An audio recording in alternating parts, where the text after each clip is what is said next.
Today we will study and reflect on the autobiography and the leading biography of the black civil rights activist W.E.B. Du Bois. And he belonged to the third generation of black leaders. Frederick Douglass belonged to the first generation of black leaders. He was born around 1817 and escaped from slavery in the 1830s. He was an abolitionist, orator, and best-selling author, and was an advisor to Abraham Lincoln during the Civil War. Booker T. Washington was a second-generation black leader, also born into slavery, and he was a teacher and founder of the Black Industrial College Tuskegee Institute. Washington raised vast sums from northern white businessmen and philanthropists to fund black schools during the dark days of Jim Crow racism. He was an accommodationist who encouraged blacks to be subservient, work hard, and save their pennies so that someday their lives will improve. W.E.B. Du Bois was a third-generation black leader and activist, born after the Civil War, who demanded dignity, civil rights, and real economic opportunity for blacks. He often publicly clashed with Booker T. Washington and the Tuskegee Machine. At the end of our talk, we'll discuss the sources used for this video. Please feel free to follow along in our PowerPoint script posted to SlideShare. Please, we welcome interesting questions in the comments. Let us learn and reflect together.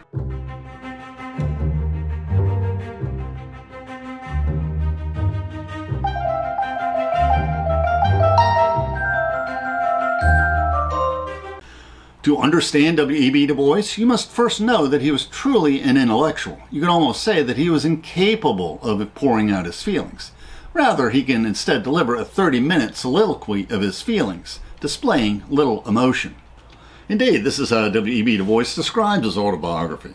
This book is a soliloquy of an old man on what he dreams his life has been as he sees it slowly drifting away, and what he would like others to believe. Like all blacks, W.E.B. Du Bois was conscious of his race. In his book, Souls of Black Folk, he coined the term double consciousness, a term that has been used by American sociologists ever since. W.E.B. Du Bois explains, it is a peculiar sensation, this double consciousness of blacks. The sense of always looking at oneself through the eyes of others, of measuring one's soul by the tape of a world that looks on in amused contempt and pity. One ever feels this two-ness, one American, another a Negro, two souls, two thoughts, two unreconciled strivings, two warring ideals in one dark body, whose dogged strength alone keeps it from being torn asunder. W.E.B. Du Bois was also contrarian. He always marched to his own drum, which is why he was such a successful activist. From an early age, he felt compelled to fight for the civil rights of his fellow blacks. He always had a sense that he was one of the black elite who had worked tirelessly for civil rights. And the sense of destiny made him a contrarian, an idealist always building a better future. Since he often was ahead of everyone, he was often out of step with everyone. And at the end of his life, he developed an overly romantic vision of communism. Now, most people who want to write their autobiography begin with an account of their childhood, but W.E.B. Du Bois, ever the contrarian, starts his autobiography with a statement that he was a communist. So yeah, we will have to deal with this in our final video on his life.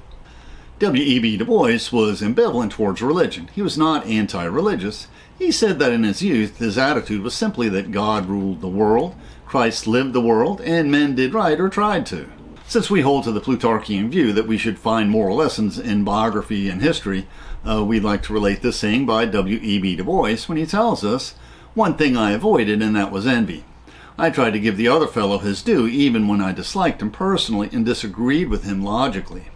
It was a point of honor to me never to refuse appreciation to one who had earned it, no matter who he was." But after some short chapters describing his tours of Soviet Russia and China, W.E.B. Du Bois tells us that he was born in 1868, the year that the freedmen of the South first gained the right to vote, 5 years after the Emancipation Proclamation, during the years of radical Reconstruction. Born as slaves, Frederick Douglass and Booker T. Washington lived in one-room dirt-floor shacks, but W.E.B. Du Bois had a more normal childhood. He describes his house as quaint, with clapboards running up and down, neatly trimmed. There were 5 rooms, a tiny porch, a rosy front yard, and unbelievably delicious strawberries in the rear. His mother's family, the Burkharts, had lived in the South Egremont Plain in Massachusetts for 2 centuries, and they had deep roots and did not accept his father into the family. W.E.B. Du Bois recounts, "The black Burkharts did not like him. He was too good-looking, too white. He apparently had no property and no job, so far as they knew. They had never heard of the Du Bois family in New York. His father moved away to Connecticut for employment and sent for his wife, but she refused to leave home. His father never returned. As W.E.B. Du Bois says, he never saw him and knew not where or when he died. His mother sank into a depression that never really lifted. She always worried. She never married. They always lived at the edge of poverty. But their many relations ensured that the young W.E.B. Du Bois never went hungry. He always had decent clothes and shoes, and after the age of 12 always had his own room, which was a big deal in those days for a black man. Now, academically, W.E.B. Du Bois was a precocious child, always did well in school. He was the first of his clan to finish high school and was one of the top students. He was the only black graduate of his high school class, and W.E.B. Du Bois was a favorite of his white teacher. There was no explicit discrimination. The memories of the Civil War lingered. Many in the North supported civil rights for blacks in abstract terms, although there was no enthusiasm for desegregated housing and opportunity. He had white playmates when he was younger and was invited into many of their houses, but his white acquaintances became more distant as he grew older. The school's working-class neighborhood was not overtly prosperous. There was no ostentatiously wealthy families, and the few paupers were looked after by local charities. Now, his high school has 13 graduates. Few had the ambition to attend college, but W.E.B. Du Bois had no doubts about his academic future, and several local white teachers and civic leaders assisted with a scholarship for his studies, and several encouraged him to go south for his education. W.E.B. Du Bois wanted to attend Harvard, but readily accepted a place at Fisk University in Tennessee. This highlights a reality all blacks faced after emancipation. Blacks were so destitute that they needed the assistance of sympathetic whites to really get ahead in life. W.E.B. Du Bois saw this as a detour, and he said that of course I would go to Harvard in the end. But Fisk was an adventure. I was going into the South of slavery, rebellion, and black folk. Above all, I was going to meet colored people of my own age and education, of my own ambitions. Many of his family and colored friends resented this idea. Now, his family might dictate how his miserably unhappy mother lived her life, but her son was far more independent and far more contrarian. You could ask the question, could his contrarian nature be, in part, a rebellion against the miserable life he watched his mother live, because she did not push back against her family's intrusive meddling? W.E.B. Du Bois simply told his family, I wanted to go to Fisk, not simply because it was at least the beginning of my dream of college, but also because I was lonesome in New England.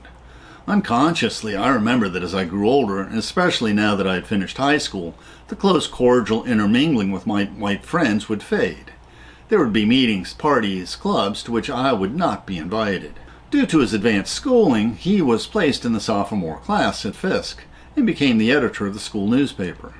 Fisk University, like Atlanta University, as described by his biographer Lewis, was committed to producing African-American versions of New England ladies and gentlemen, Black Puritans or Afro-Saxons as they were sometimes mockingly called.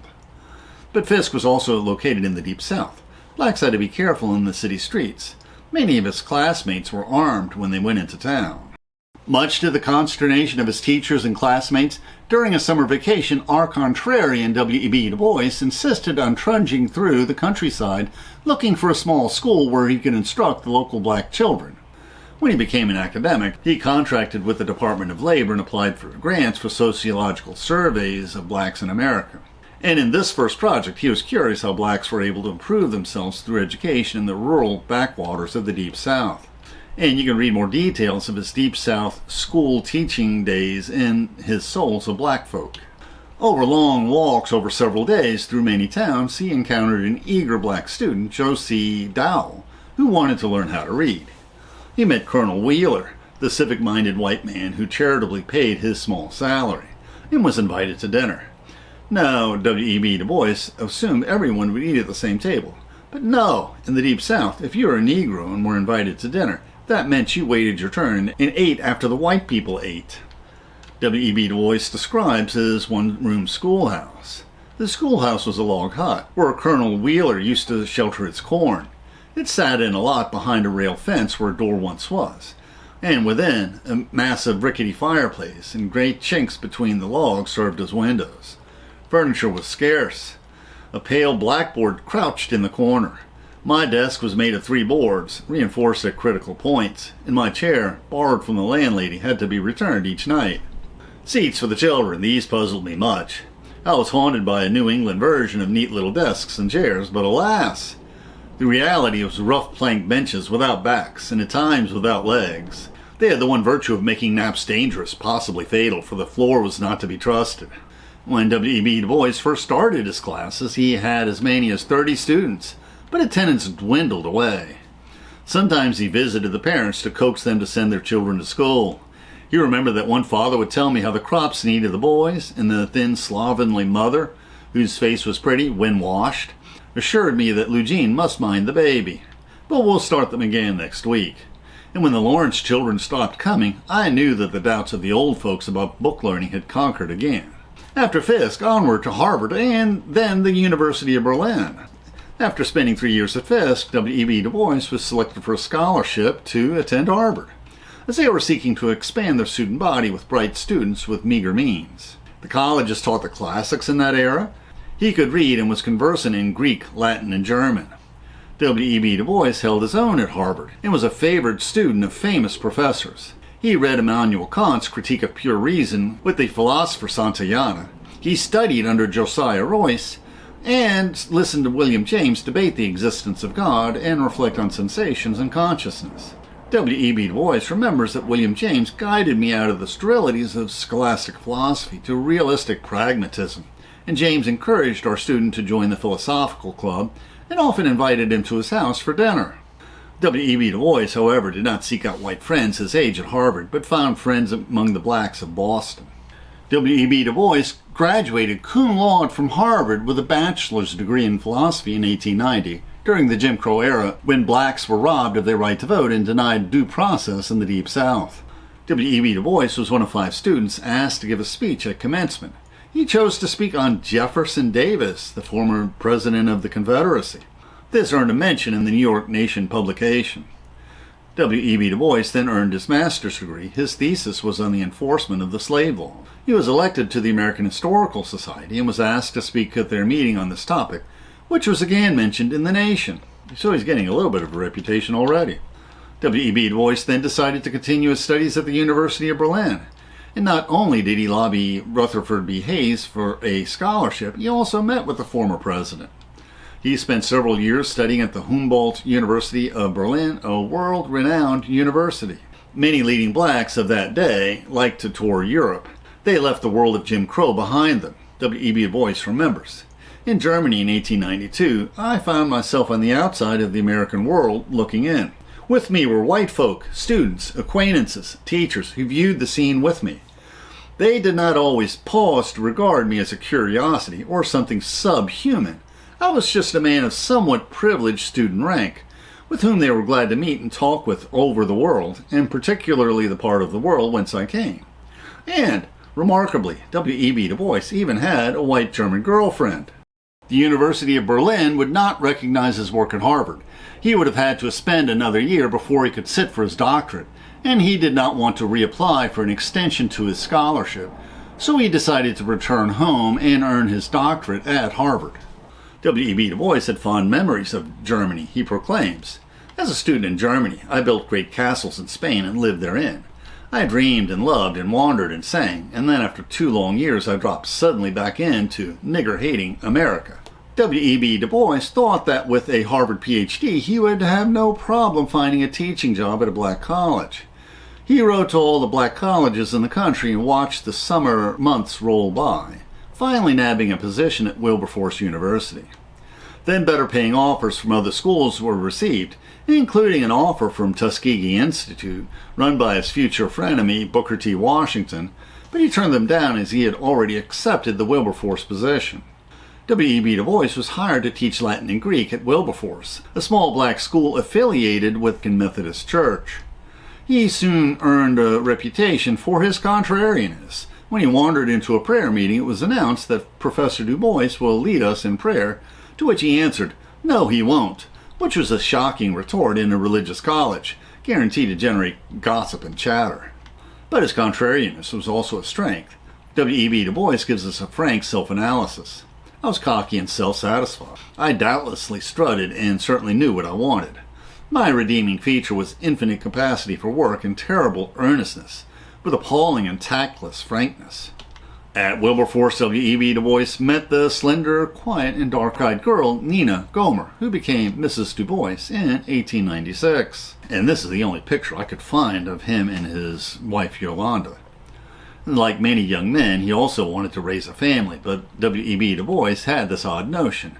If a man and woman are friends, they must be married, and their friendship must become a cloying intimacy, often lasting 24 hours a day, with few outside friends of the opposite sex, on pain of gossip, scandal, and even crime engulfing the family. My travel and work away from home saved us from that. Now, Nina Gomer was not an intellectual. She devoted herself to her children and family, and W.E.B. Du Bois reciprocated in his odd way. They were married until her death 5 decades later. His biographer does note that he had at least a few affairs with adoring younger intellectual women. W.E.B. Du Bois would not stay long at Wilberforce. The school was often late in paying its salaries. In our contrary, Du Bois led the faculty revolt against the leader of the school, Bishop Arnett, because he wanted to appoint his unqualified son as a professor at the school. He knew his days were numbered, so he accepted a 1-year position at the University of Pennsylvania as an assistant instructor of sociology, conducting a study of the Negroes living in Philadelphia. The 1,000-page study, The Philadelphia Negro, was published a year later. As W.E.B. Du Bois remembers, this study revealed the Negro group as a symptom, not as a cause, as a striving, palpitating group, and not as an inert, sick body of crime, as a long historic development and not a transient occurrence. He was invited to present his findings at the American Academy of Political and Social Sciences in Philadelphia, and eventually this led to a series of studies for the Department of Labor. W.E.B. Du Bois summarizes his early teaching years. From the fall of 1894 to the spring of 1910, for 16 years, I was a teacher and student of social science. For 2 years, I remained at Wilberforce, for 1.5 years at the University of Pennsylvania, and for 13 years at Atlanta University. W.E.B. Du Bois also remembers, lynchings were a continuing horror at the start of my teaching career. Lynchings climaxed in 1892, when 235 persons were publicly murdered, and in the 16 years of my teaching career, nearly 2,000 persons were publicly killed by mobs, and not a single one of the murderers were punished. During his early years at Atlanta University, a race riot came uncomfortably close to his home and his wife and child, and this helped him on his road to increased activism. Another experience that he relates in The Soul of Black Folk is when his firstborn son died because the White Hospital refused to admit black patients.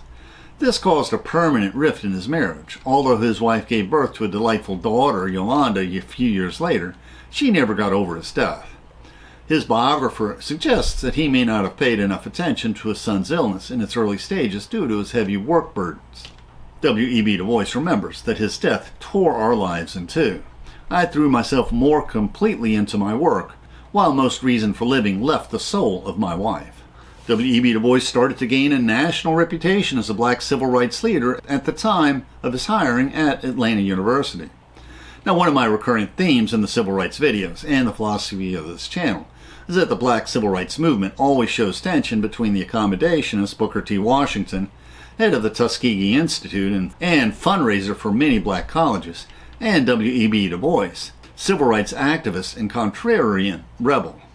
While Booker T. Washington preaches accommodation and hard work to prove your worth, W.E.B. Du Bois insists on fighting for dignity and civil rights. After the death of Booker T. Washington, the Tuskegee machine declined in influence, and W.E.B. Du Bois's NAACP became the leading civil rights organization. And now we'll discuss the sources we used for this video. The autobiography of W.E.B. Du Bois is witty. He's ever the sociologist. So in addition to writing a soliloquy, he is also describing his life as only a sociologist can, with surprising self-revelations. We enjoyed the description of his younger years from the biographer David Levering Lewis, although out of necessity the autobiography is his major source for the boyhood and school years of W.E.B. Du Bois, and his independent observations about a rather personal matter, his marital life, does add context. And we also have The Soul of Black Folk, which is published earlier in his life and contains many autobiographical essays, which are quoted extensively in W.E.B. Du Bois's autobiography. We also have this inexpensive reprint of the slave autobiographies of both Booker T. Washington and Frederick Douglass. The YouTube description includes a link to our PowerPoint script that we uploaded to SlideShare and also our blog. Please support this channel by sharing this video with your friends and by clicking on the like and subscribe buttons and by clicking on the Amazon links to purchase any of the books we discussed, which will earn us a very small affiliate commission. And please consider becoming a patron of our channel. Plus, we will host special discussion groups for our patrons. Plus, you can click on the Meetup or small M icon to participate in our online discussions, where we practice our future YouTube scripts. And please click on the links for other videos that will broaden your knowledge and improve your soul.